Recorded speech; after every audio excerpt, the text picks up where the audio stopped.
In this season of Earth, Biden is out, Kamala is in. Maybe. Quote, crooked Joe Biden was not fit to run for president and is certainly not fit to serve and never was. He only attained the position of president by lies, fake news, and not leaving his basement. All those around him, including the doctors and the media, knew that he wasn't capable of being president, and he wasn't. And now look what he's done to our country with millions of people coming across our border, totally unchecked, unvetted, many from prisons, mental institutions, and a number of terrorists. He goes on to say, we will suffer greatly because of his presidency, but we will remedy the damage he has done very quickly. Trump goes on to end the statement, make America great again. I know I haven't posted in a minute. I have some videos coming out this week. But this madness just happened today, and I wanted to jump on and just kind of give my take and kind of talk a little bit about it. Earlier today, I don't know, maybe 4 hours ago, it's Sunday, July 21st, Biden put out a letter announcing that he was dropping out of the presidential race. I'm going to read it real quick in case you haven't heard it. It goes like this. It should be up on the screen as well. My fellow Americans, over the past 3.5 years, we have made great progress as a nation. Today, America has the strongest economy in the world. We've made historic investments in rebuilding our nation, in lowering prescription drug costs for seniors, and expanding affordable health care to a record number of Americans. We've provided critically needed care to 1 million veterans exposed to toxic substances, passed the first gun safety law in 30 years, appointed the first African-American woman to the Supreme Court. Why is this a thing in 2024? Like, why is that something to brag about now? Okay. And passed the most significant climate legislation in the history of the world. You know what? Biden and Trump are the same people. It's just all superlatives. None of this is the bestest, most greatest. Like, what are you talking about? America has never been better positioned to lead than we are today. Oh, I know none of this could have been done without you, the American people. Together, we overcame a once-in-a-century pandemic and the worst economic crisis since the Great Depression. We've protected and preserved our democracy, and we've revitalized and strengthened our alliances around the world. It has been the greatest honor of my life to serve as your president. And while it has been my intention to seek re-election, I believe it is in the best interest of my party and the country for me to stand down and to focus solely on fulfilling my duties as president for the remainder of my term. I will speak to the nation later this week in more detail about my decision. I don't think we need more detail. You told us. We get it. You don't want to do it. Okay. For now, let me express my deepest gratitude to all those who have worked so hard to see me reelected. I want to thank Vice President Kamala Harris for being an extraordinary partner in all this work. And let me express my heartfelt appreciation to the American people for the faith and trust you have placed in me. Yay. I believe today what I always have, that there's nothing America can't do when we do it together. We just have to remember, we are the United States of America, in case we forgot.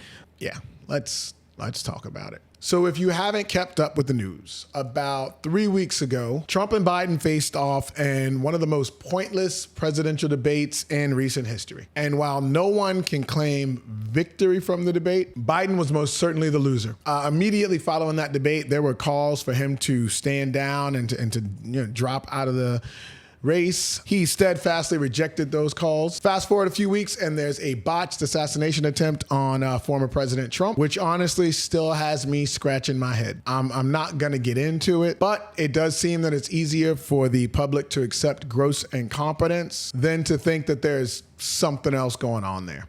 Anyway, now today, here we are. Biden is out and he has tapped Kamala Harris to be the nominee. We'll see if that actually goes through. I don't think it's a given that she will be accepted as the presidential nominee, but Biden has spoke his wishes, which makes sense because she is the vice president. It would be awfully weird for him to be like, I don't want my vice president to be president. Awkward. The real problem with all of this is that they knew all along Biden was unfit to run for re-election, and they had multiple years to figure out something to do, to put a viable candidate up against Trump, who they knew was going to be the Republican nominee. And they did nothing. They let Biden get up there in that debate and just embarrass everybody, only for him to drop out a few weeks later. So what does this mean for the presidency? Well, in my humble opinion, it means Trump is our new president. I mean, him getting his ear nicked and fist pumping on the stage with blood on his face while the Secret Service stood around like Walmart security, that pretty much sealed the deal. Biden dropping out and tapping Kamala to take over is like an extra nail in the coffin. Now, the first question I had when I heard about this was, has this happened before? And I did a little bit of research.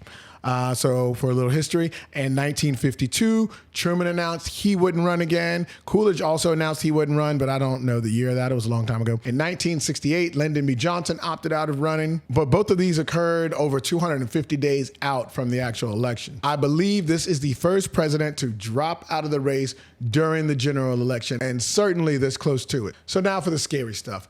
Kamala as president. What do we know about her? I think everyone knows she loves to say the words, unburdened by what has been. I can imagine what can be and be unburdened by what has been, you know?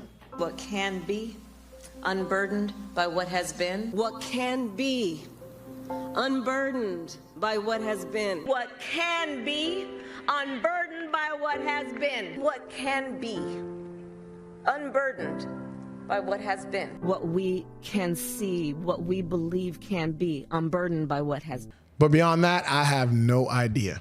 I will say it seems a good amount of Democrats don't really like her. I don't think she's really done much as the vice president and really hasn't set herself apart or really made a name for herself. And with the election less than 5 months out, it's much more than a mountain to climb to convince the public she's the right person for the job. Honestly, her best bet is to convince them that Trump is the wrong person for the job. I mean, at least she's not 170 years old and is going to fall asleep in the middle of a debate. Her possible running mates include Governor from California, Gavin Newsom. That's terrible. It's a terrible suggestion. California sucks under his administration, and he would make a horrible running mate. I mean, honestly, if the Democrats pick Gavin Newsom to be the vice president, they might as well not even show up. Then there's a governor from Colorado and the governor from Illinois. Both would be better picks than Gavin Newsom, but they are relatively unknown and definitely not going to help Kamala develop some type of image. And okay, there's just a bunch of names being thrown around. None of them are good. So can we just go ahead and give this thing to Trump and, you know, you guys try again in 4 years? The president's really a mascot anyway. This is all just theater. So whatever. Although, hear me out. If we're going to be out here throwing up Hail Marys, we might as well go full tilt. Tulsi Gabbard. Think about it. A Harris Gabbard ticket. 2 chicks. Both are tanned. Both are relatively in good shape. Military experience.